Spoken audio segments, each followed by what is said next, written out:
The sluice gate and drainage channel at Worthing Beach, Christchurch is an extremely important system, which is critical to maintaining the health of the wetland ecosystem in Graham Hall Swamp. The channel is primarily responsible for maintaining a delicate freshwater salinity balance between the sea and the mangrove forests. The natural balance assists in maintaining brackish water, fish populations, as well as controlling the mosquito population and invasive species of lilies and algae. The sluice gate and channel also play a critical role in flood mitigation and absorbing the effects of tidal surges in extreme weather events. What we have found over the years is that because the gate was constructed to control the flow of water from the swamp, we have over time experienced several difficulties when it came to the managing of the stormwater system. While we recognized that stormwater system had to be regulated, the challenge was that with the gate, it only allows the swamp either to be open or to be closed.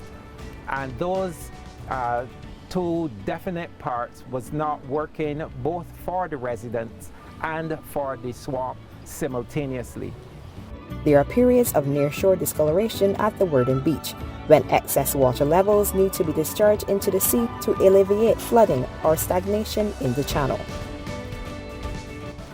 What we will be doing as an exercise, a pilot project really, is to try to marry the two of those, where the swamp itself will be given the opportunity to release excess water, whereby it would reduce the flooding of those properties which back onto the swamp, and also it would allow the swamp to interface with the sea at a more what we could consider as being a natural type of way.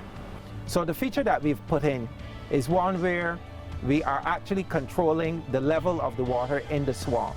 So we've introduced a weir, and that weir is going to keep what we would consider as being the base flows or the base level for the swamp itself. Anything over that is going to come out to sea during a flood event, and thereby reducing the incidences of flooding for those properties that back onto the swamp. We are doing this sampling once every 2 weeks. In addition to that, the Environmental Protection Department, the EPD, they have for over 2 decades been monitoring the nearshore water quality at Worthing Beach. In addition to that, we will also be doing spot checks as well. So on Fridays, we would occasionally also take a seawater sample to supplement what they're doing. The public should be assured that government is committed to putting public health surveillance systems in place at the Graham Hall Swamp. This is really to let the public understand that it is not just a case of we're addressing the ecological system, but we're also putting the public health surveillance systems in place. So the browning of the water that you see going into the sea is really a natural process. The water in the swamp is brown because of the presence of the mangrove trees, the red mangroves in particular, because they produce what is called tannins, and it is a compound that is present within the leaves, the tree bark, and the root system. So it naturally browns the water. If anyone is concerned with the safety of brown water in the swamp, there are some natural indicators that you can do for yourself.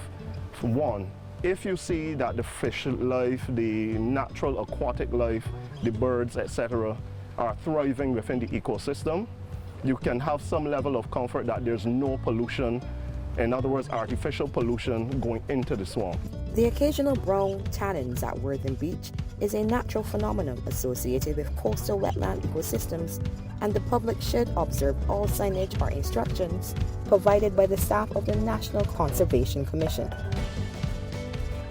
Further questions or concerns should be directed to the Ministry of the Environment and National Beautification or the Drainage Division of the Ministry of Transport, Works and Water Resources.